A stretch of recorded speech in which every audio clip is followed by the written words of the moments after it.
Hello, friends. A warm welcome to Ansarkari. And today I'm going to bring on the platform Dr. Tara Chand.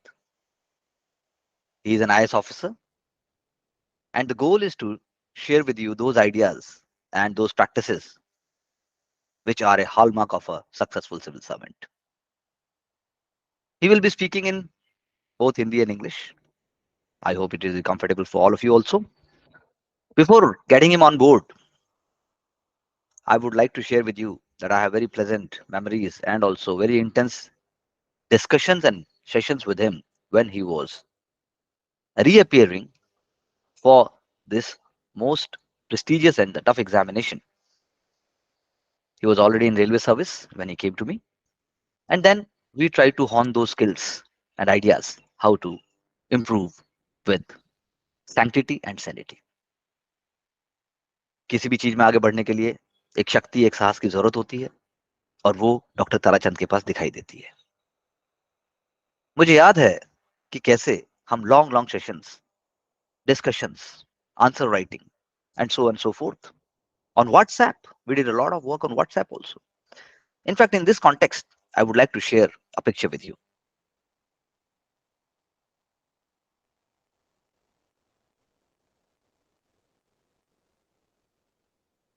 Which will reflect those old past times जो आज की date में जो है अ, ये photographs हैं pre corona times के, आज से बहुत बहुत प्रीशियस टाइम पहले. So this is the picture as I'm showing you with Dr. Tarachand with us. So that is how you can say that big things are being created with hard work and with clarity. So let's welcome you on board, Dr. Tarachand, और पूरे India से जुड़े हुए मेरे students and also those curious minds. I wish you all the best in studies and success. तो ये आ गए हमारे साथ doctor Tarachand among others.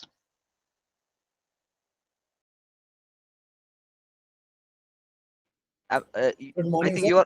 you are on mute. You are on mute. नहीं A sir, warm welcome, a good morning and warm welcome, and thank you for sparing time on Sunday. In fact, this is the first sign that how diligent civil servant has to work around the clock, and this is the first inspiration for students. तो मैं सबको बता दूं, actually students are joining from different parts of India, but as you know, आप हमसे ज्यादा अच्छे से अवेयर हैं कि बहुत जगह लिंकेजेस का इशू रहता है, आदमी आता है फिर वो ज्वाइन नहीं कर पाता. ये चीजें भारत के डिफरेंट क्षेत्रों में है. So I am really sorry about it that students will keep on join करते हैं, वो कोशिश कर रहे हैं और वो आपको सुनना चाहते हैं. तो मैं आप सबको बता दूं, doctor Tarachand is very hard working. क्यों कहेंगे? क्योंकि जब प्रोफेशनल लाइफ में आप एंटर करते हैं, उससे पहले भी यदि आप कोई प्रोफेशनल डिग्री लेते हैं और उसमें भी आप एक्सेल करते हैं और समाज से जुड़ना चाहते हैं, तो ऐसे विचार मुझे इनमें शुरू से दिखाई दिए. हर साल एग्जाम होता है, लोग ज्वाइन करते हैं, लेकिन उस परंपरा को आगे लेके जाना, अपने पर्सनल मूल्यों को आगे लेके जाना और उन पे फिर डटे रहना, ये आई थिंक बड़ा मेहनत का और बहुत मुश्किल काम है. क्योंकि हम सबको पल पल ऐसी ऐसी परिस्थिति का सामना करना पड़ता है जहां पर we have to take decisions. तो that is why I never bother him much. But then जब भी हम बात करते हैं, मुझे याद है ये इन्होंने मुझे अपने कई प्रोजेक्ट्स के बारे में बताया, सर हम ऐसे डेवलपमेंटल एक्टिविटीज कर रहे हैं, और खासकर झारखंड जैसे स्टेट में, it's an emerging state. It is one state which is going to contribute a lot when we talk about India as a great economy, India as a 5 trillion economy, या India as a developed country. Jharkhand is amazing. Jharkhand जो state develop हो रहा हो और उसमें ऐसे officers हों जो कि पॉलिटिकल सिस्टम, कॉमन मैन, सारी चीजों को लेके चलते हो. तो here I just request doctor Tara only कि आप जो है अपने बारे में बताते हुए रिलैक्स, और ताकि आपकी एक एक बात इनके, क्योंकि ये बात बड़ी इंपॉर्टेंट है कि आपकी बातें और आपके विचार इन तक पहुंचे. तो whatever you want to start with, you can share ideas. He will be obviously getting calls in between also, so there may be some important calls he has to pick up. So that is definitely wonderful and fine. So, Dr. Tara, please, here you are. Thank you sir. बहुत अच्छा लगा sir, आपने जो बोला वो शायद मैं उस काबिल हूँ कि नहीं वो तो समय बताएगा.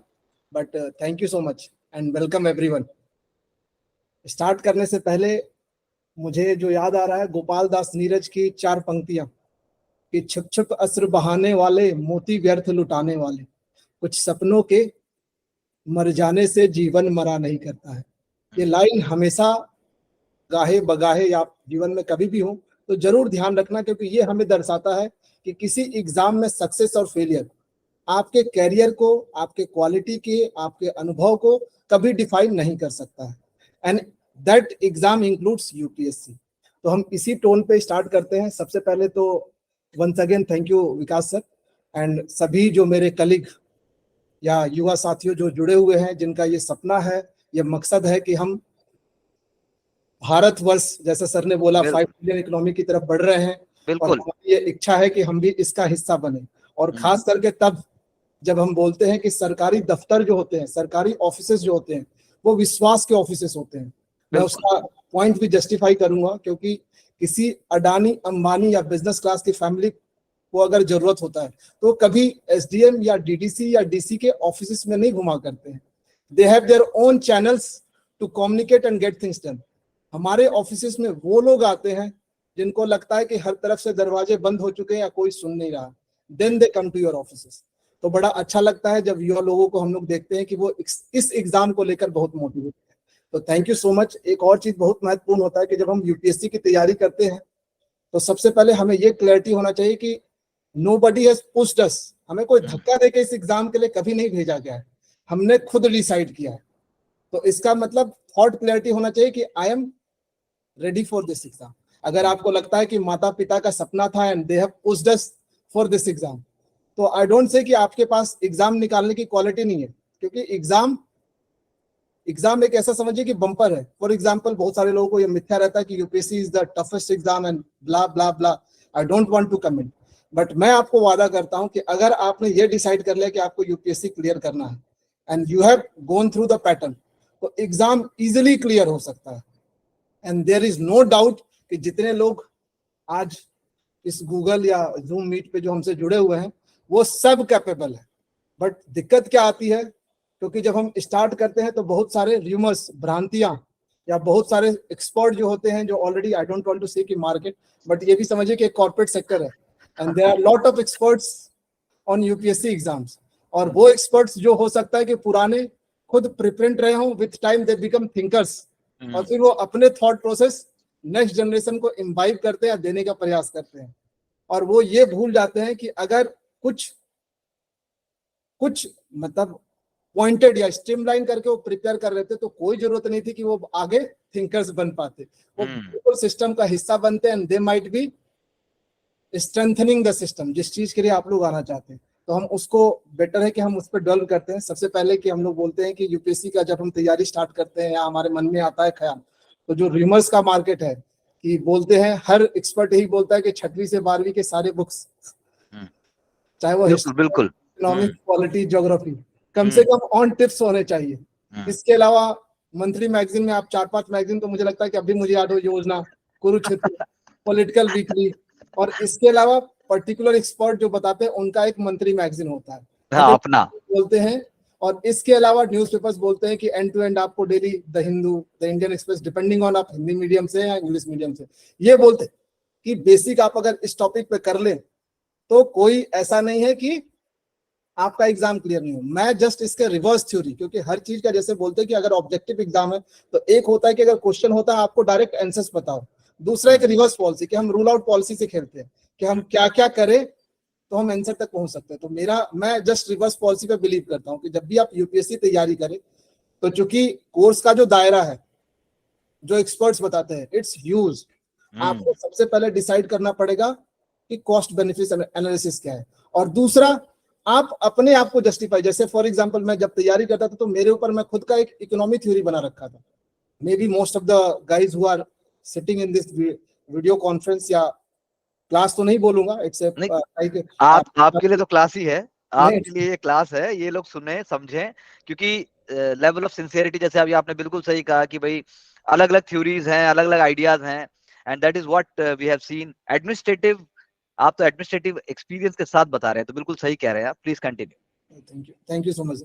तो हमारा कहना है कि एक पैरेलल में इकोनॉमिक थ्योरी जरूर चलना चाहिए। जैसे फॉर एग्जांपल मेरा बैकग्राउंड स्कूलिंग मैंने सनी स्कूल रीवा से किया हुआ है, उसके बाद I did my MBBS for Tanjore medical college Tamil Nadu. Tanjore वही चोला वंश की राजधानी जो आप लोग हिस्ट्री में पढ़ते होंगे। फिर I did my MD from national institute of health and family welfare Delhi, और उसी वक्त जब मैं पीजी एमडी कर रहा था तब मैं यूपीएससी की तैयारी करता साथ में।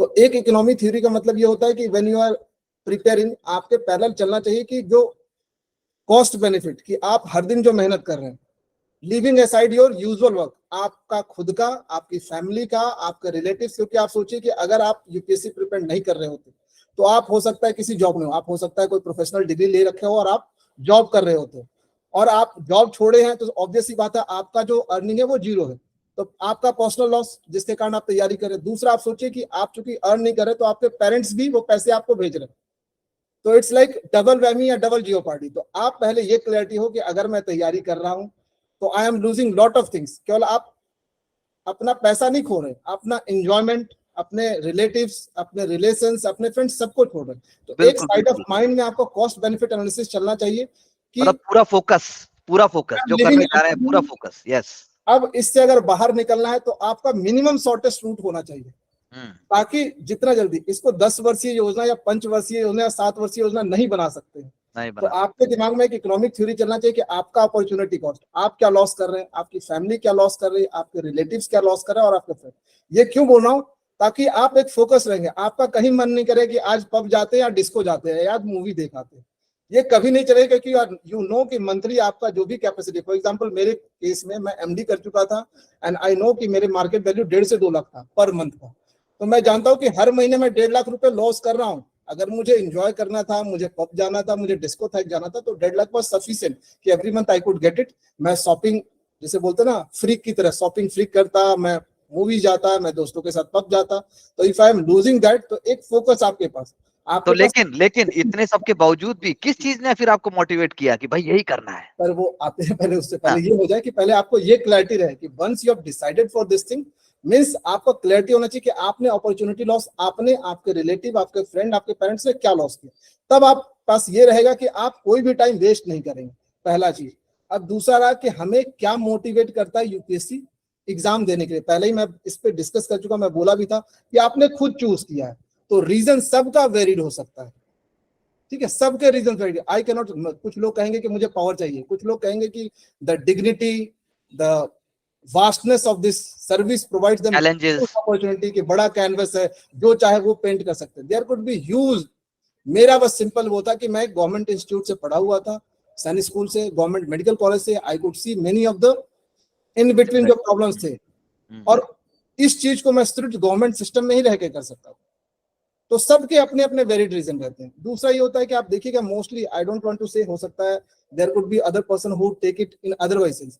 मोस्टली जो यूपीएससी प्रिपेरेंट रहते हैं वो मिडिल सोबर क्लास से आते हैं, जिनका एक रहता है कि अपनी फैमिली की कमियों को देखते हैं। तो there are huge many things that attracts them to UPSC. एक दिखता है कि बड़ा घर, बड़ा बंगला, बहुत सारे स्टाफ्स आगे पीछे घूम रहे होते हैं, डिग्निटी अटैच है, पैसा हो सकता है, not in other sense, even salary जो है as compare to other government services हमारे पक्ष अच्छे रहते हैं, आपके एंटाइटलमेंट ज्यादा रहते हैं। तो there could be lot and number, और हर इंडिविजुअल का अपना एक होता है। दूसरा, कुछ किसी को आप सुनिएगा, जब स्टूडेंट्स अपने इंटरव्यू का देते हैं, वो बताते हैं कि मैं कभी ऑफिसेस में गया, उनको कोई बात किसी कर्मचारी ने ठीक से ट्रीट नहीं किया, they took it as a challenge. बहुत सारे ऐसे एन नंबर। तो I don't want to specify कि मेरे क्या रीजन थे और आपके क्या रीजन हो सकते हैं, वो आपके रीजन अपने हो सकते हैं। कहते हैं ना कि कोई हर दिन चिढ़ाता हो, आपको कोई बात बुरी लग जाती है और फिर आप ठान लेते हो। तो so there could be n numbers of reason कि आप क्यों यूपीएससी, बट उस रीजन को पीछे छोड़ देते हैं क्योंकि यू डिसाइडेड बाय योरसेल्फ कि मुझे यूपीएससी करना है। तो हमारा बेसिक पॉइंट वो तो हट चुका है। अब हमारा पॉइंट है कि कैसे हम यूपीएससी क्लियर कर लेना इन शॉर्टेस्ट पॉसिबल वे। तो ये महत्वपूर्ण है। तो जैसे बोला, सिलेबस का रिमर्स मार्केट बहुत सारे हैं। अब इसमें महत्वपूर्ण ये है कि ज्यादातर लोग क्या करते हैं, जब एक्सपर्ट्स हमें ओपिनियन देते हैं तो हम नेक्स्ट डे ही जाते हैं, जब हम डिसाइड करते हैं, और हम सारी किताब एक साथ ले आते हैं and we start making notes. और हमें लगता है कि विश्व का ऐसा कोई बुक नहीं होगा जिसको हम लोग याद नहीं कर सकते हैं। अब चैलेंज कहाँ आता है? मेरा मानना है, ठीक है, many of you may not agree, मेरा मानना है कि आपका, जैसे बोलते हैं कि when you are learning some other language, for example कि आपको जर्मनी जाने की आपने अभिलाषा की और जर्मनी कंट्री में जाने के लिए आपको लैंग्वेज के पेपर्स क्लियर करने होते हैं। तो आप क्या प्रयास करते हो कि बेसिक जितनी हम सीख जाएं उससे बेस्ट वोकेबलरी में हम बोल पाए या उनको समझा पाए। तो UPSC also means the same thing. जरूरी नहीं कि आपको हर चीज पता हो, and that is not possible at all. हर चीज का हर डिटेलिंग कभी भी कोई भी नहीं कर सकता।